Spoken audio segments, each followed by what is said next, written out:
que le Saint-Esprit, la Bible a dit que nous faisons ce ministère avec le Saint-Esprit. Et le Saint-Esprit va relayer. Et le Dieu de gloire va se manifester. Et l'action de notre ministère est accomplie. C'est clair. Gloire à Dieu.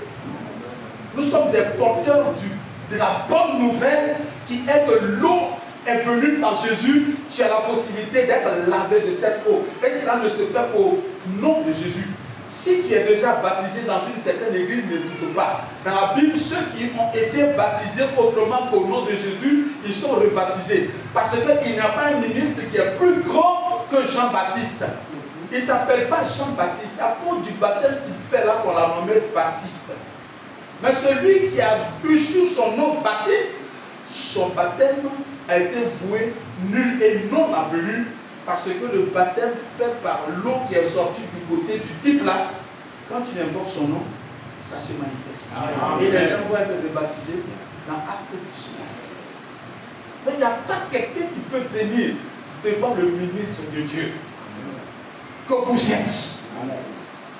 Et à cause de ça, on tuait les premiers ministres. À cause de ça, on leur arrachait leurs biens. Vous savez que le président de l'église de Jérusalem, il a été décapité, non? Et on cherchait à tuer aussi à cause de ce message l'apôtre Simon-Pierre. Dieu a dit, bon, toi va trouver tes frères, tu peux encore continuer à faire le ministère. Il a créé le miracle, l'ange est venu, il a sorti de là et il est allé trouver ses frères. Gloire à Dieu. Amen. Alors mes frères, nous ne sommes pas n'importe quel ministre.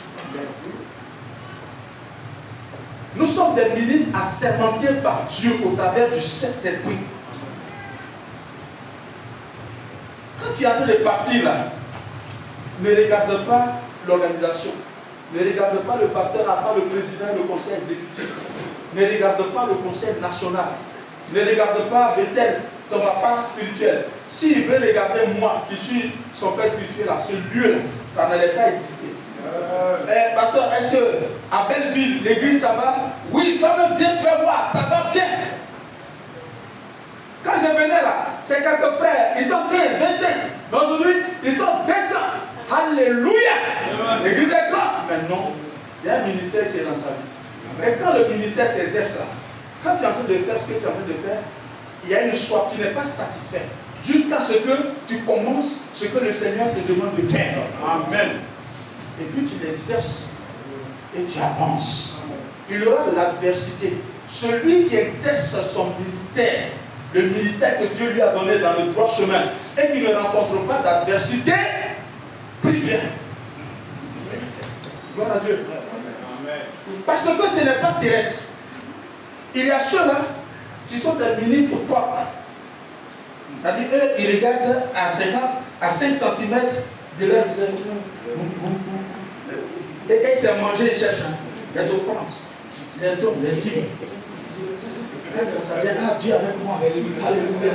J'ai eu terrain. Oh, temple. Gloire à Dieu. Et ça, c'est tout. Ça, c'est dans des ministres propres. Gloire à Dieu.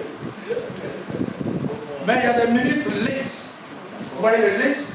C'est celui dont les regards regardent de très loin. Alléluia.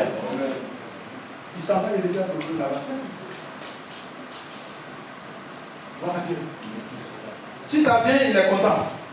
S'il n'y en a pas, il bénit Dieu. Alléluia. Quand je venais, je parlais avec ma femme et je lui disais, Dieu m'a fait grâce, j'ai une maison. Dieu m'a fait grâce, j'ai une voiture. Mais hier, je n'avais pas de voiture. Il dormait dans la baraque. Donc, la réussite de mon ministère, ce n'est pas voiture. Ce n'est pas maison. Mais quand je suis dans la rue, en train d'annoncer la vérité vraie, si la mort vient, je n'ai même pas besoin d'appeler à la maison pour dire que ça chauffe. Je m'en vais. Toi, débrouille-toi. Dans le destiné, c'est là-bas. Celui qui résistera jusqu'à la fin sera sauvé. Ma femme, maintenant, ça fait juste 1 an que je viens de la voir. Je sais le temps de la maison. Dieu, quand même, laisse-moi vous faire un peu de temps. Non. Si tu es un vrai ministre de Dieu, ta vie est libre pour le Seigneur. Amen. Tu avances et tu avances. Gloire à Dieu. Amen.